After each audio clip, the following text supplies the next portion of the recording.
Bismillahirrahmanirrahim. Baik Bapak-bapak, Ibu-ibu, teman-teman sekalian, sekarang kita masuk ke dalam fatwa MUI tentang alkohol.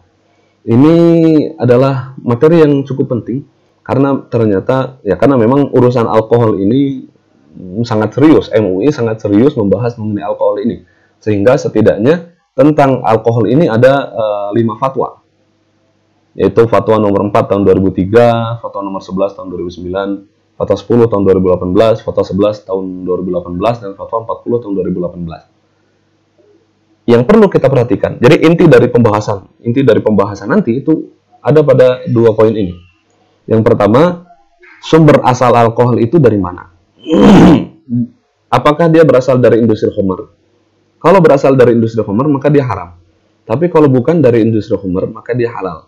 Jadi seperti hand sanitizer yang kita pakai itu kan alkoholnya tidak berasal dari khamr, maka dia suci. Ya halal, kalau diminum bahaya gitu.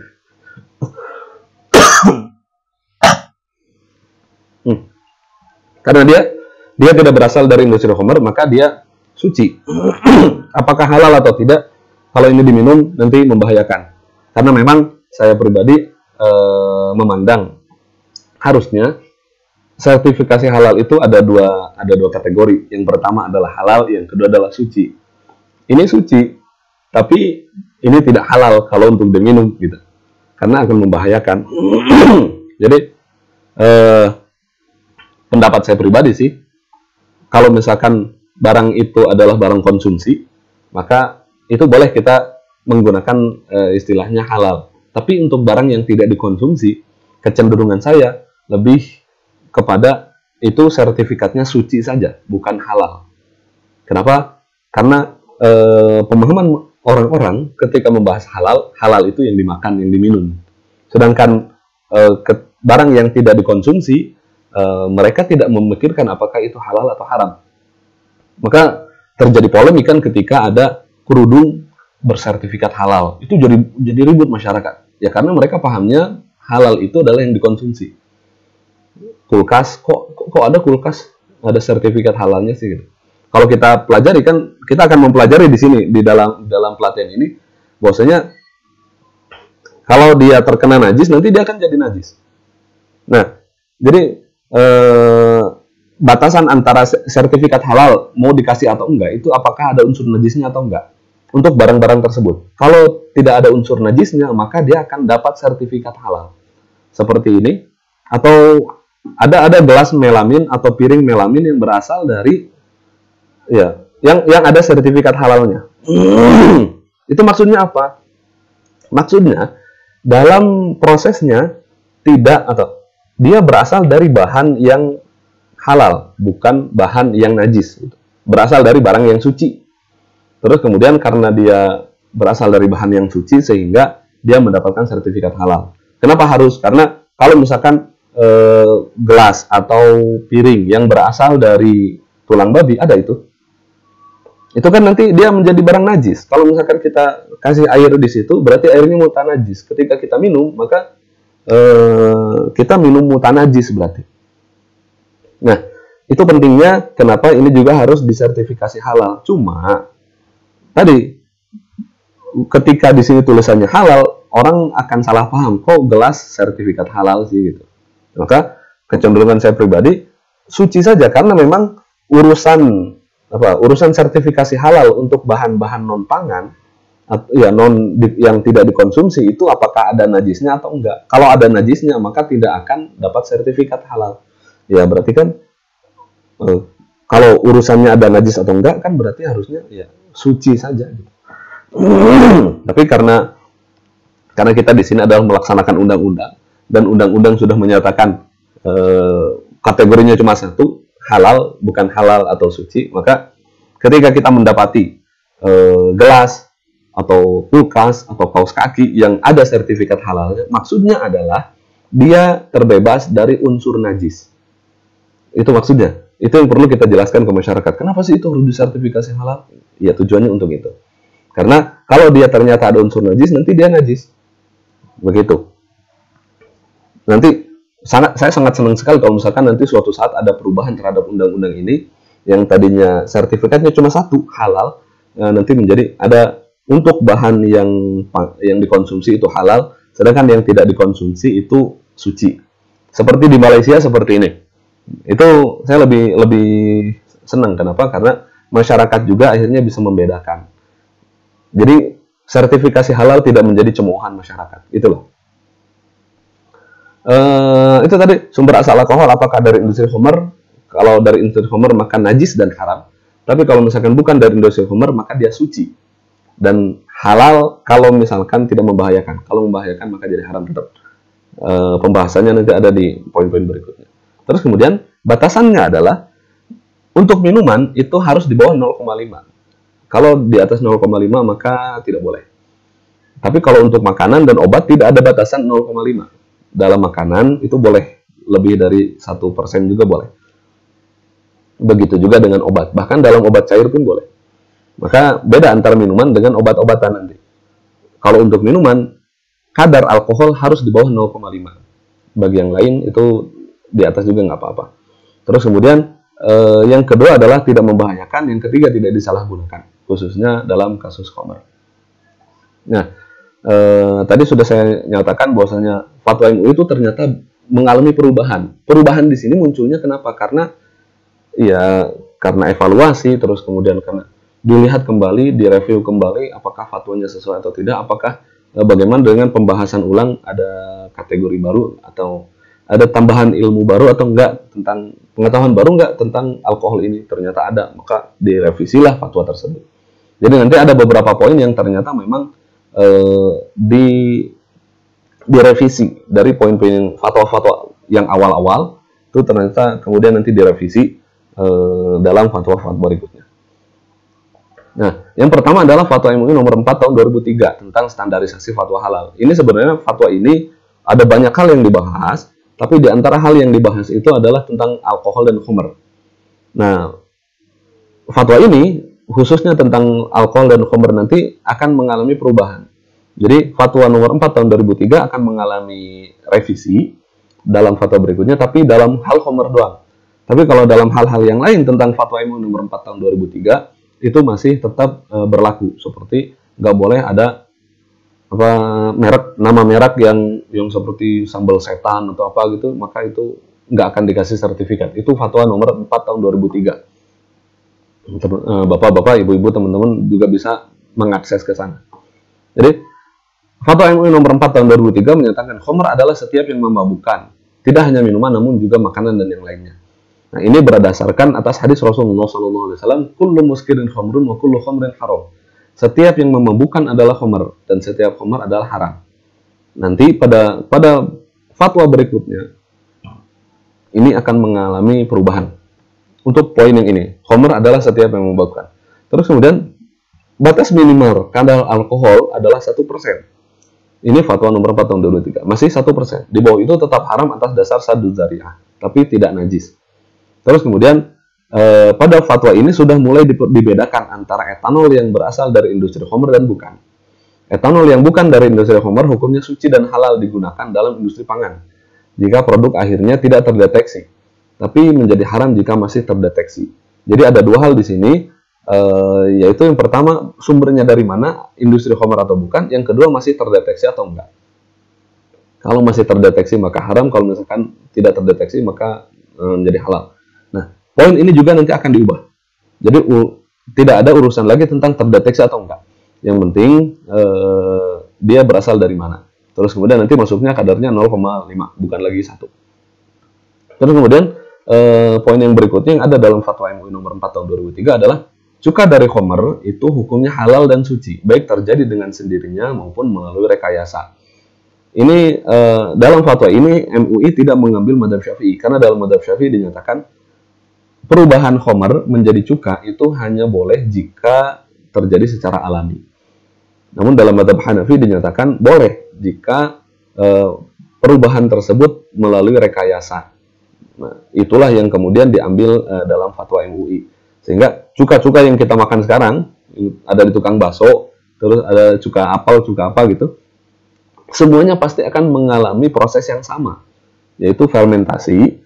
Dalam proses fermentasi itu nanti muncul alkoholnya, terus kemudian alkoholnya nanti dihilangkan atau dikurangi dengan proses oksidasi. Baik itu ya biasanya kalau dalam industri kan ya ditambahkan sehingga akhirnya alkoholnya berkurang, terus kemudian nanti dia menjadi cukanya doang.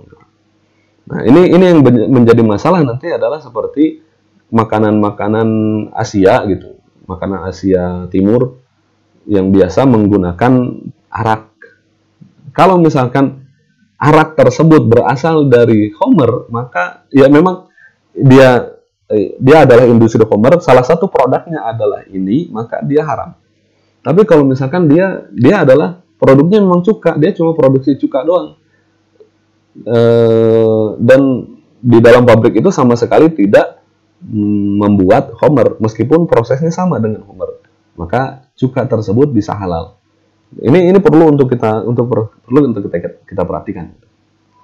Nah, lalu kemudian Fatwa nomor 4 tahun 2003 ini mengalami perubahan dalam Fatwa MUI nomor 11 tahun 2009. Di sini sudah masuk definisi Homer adalah setiap minuman yang memabukkan. Di sini tidak ada, di sini Homer itu hanya minuman saja. Kalau tadi kan minuman, makanan dan yang lain. Kalau sekarang minuman saja.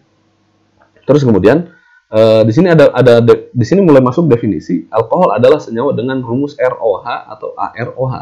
Nanti ini juga akan diubah definisinya karena memang yang biasa digunakan dalam industri Homer itu etanolnya saja. Ini alkohol dengan rumus ROH dan AROH itu masih terlalu umum, nanti akan dispesifikkan lagi. Gitu. Lalu kemudian di sini ada pada fatwa ini sudah muncul definisi tentang minuman beralkohol, yaitu adalah yang mengandung etanol atau senyawa lain, baik melalui proses fermentasi atau ditambahkan, atau oplosan gitu. Lalu kemudian alkohol dari Homer hukumnya najis dan haram, digunakan untuk produk makanan, obat, dan kosmetik yang lainnya. Lalu kemudian alkohol dari bukan Homer hukumnya suci dan boleh digunakan untuk produk makanan, obat, kosmetik, dan yang lainnya, jika aman secara medis dan tidak membahayakan, gitu kan? Tuh, jadi poin pembedaan antara Homer yang berasal dari industri Homer dan bukan Homer itu akan terus berlaku, tidak akan mengalami perubahan.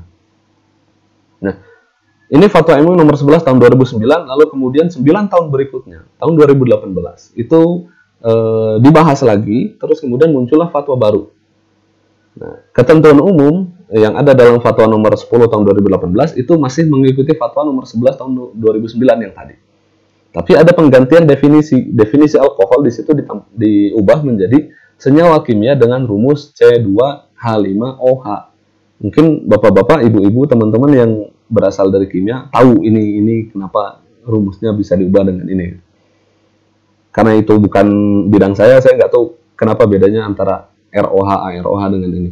Kalau yang pernah saya tanyakan, yang awal itu masih terlalu umum, sedangkan ini itu khusus adalah senyawa yang memang biasa digunakan dalam Homer. Tuh. Lalu kemudian kadar alkohol minimal dalam Fatwa MUI nomor 10 tahun 2018 sudah masuk 0,5. Bukan lagi 1% seperti fatwa sebelumnya. Nah, minuman yang masuk kategori Homer itu nanti hukumnya najis dan haram. Lalu kemudian poin berikutnya sama, tadi membedakan dari mana sumber alkohol itu, apakah dari industri non-Homer atau bukan. Nah, industri non-Homer boleh jadi jadi bahan produk makanan jika tidak membahayakan, dan boleh jadi bahan produk minuman jika tidak membahayakan dan kadarnya di bawah 0,5. Itu kan? Untuk makanan dan minuman ada perbedaan. Kalau untuk minuman ada batas 0,5 dan tidak membahayakan. Kalau untuk makanan yang penting tidak membahayakan, boleh di atas 0,5 juga. Gitu. Lalu kemudian ada juga produk perantara yang tidak dikonsumsi langsung yang mengandung alkohol non-Homer. Untuk bahan produk makanan hukumnya boleh jika tidak membahayakan. Seperti ya cuka tadi. Cuka itu pasti akan mengalami proses fermentasi yang nanti ada tambahan alkoholnya. Tapi dia hanya menjadi produk perantara sebelum nanti dia menjadi cuka. Gitu. Dan dia kan tidak dikonsumsi. Jadi dari awalnya bahan yang memiliki glukosanya, terus kemudian nanti difermentasi, setelah fermentasi nanti dihilangkan alkoholnya menjadi cuka. Nah, pada proses ini dia hanya menjadi produk perantara saja dan tidak dikonsumsi, maka itu halal. Itu. Nah, untuk bahan produk minuman hukumnya boleh jika tidak membahayakan dan kadarnya di bawah 0,5. Jadi ingat-ingat aja, minuman itu di bawah 0,5, makanan dan obat-obatan boleh di atas 0,5. Tuh. Lalu berikutnya fatwa nomor 11 tahun 2018, sepertinya ini bareng dengan fatwa yang sebelumnya, dibahasnya sama, bebarengan gitu.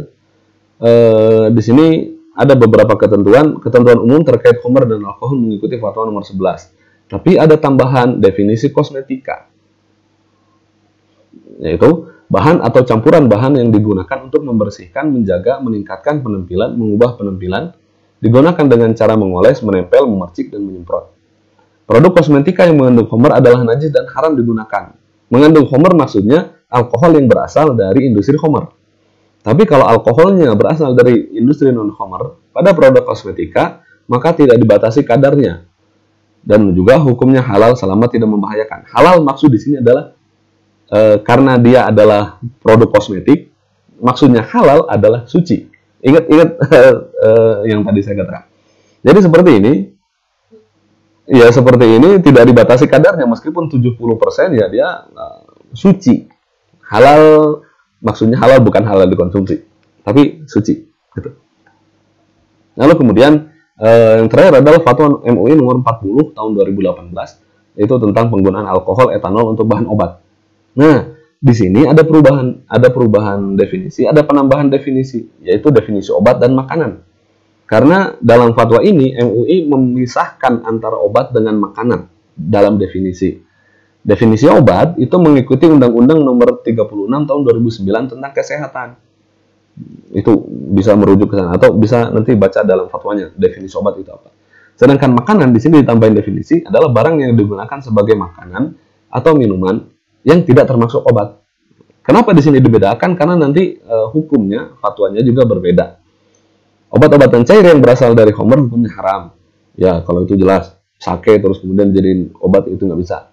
Nah, tapi penggunaan alkohol non-khamr dalam obat, baik itu obatnya cair ataupun obatnya non-cair, maka dibolehkan dengan syarat: 1. Tidak membahayakan, 2. Tidak ada penyalahgunaan, 3. Aman dan sesuai dosis, yang keempat, tidak digunakan untuk membuat mabuk. Di sini tidak ada batasan 0,5 dalam obat-obatan cair ataupun non-cair. Maka seperti tadi yang saya katakan, aturan alkohol itu yang pertama sumbernya dari mana, yang kedua kalau untuk minuman lihat besarannya, kalau untuk bukan minuman maka tidak perlu dilihat besarannya, yang penting dia tidak berbahaya. Itu materi kita mengenai fatwa MUI yang berkaitan dengan alkohol. Berikutnya kita akan membahas mengenai fatwa MUI yang berkaitan dengan makanan dan minuman.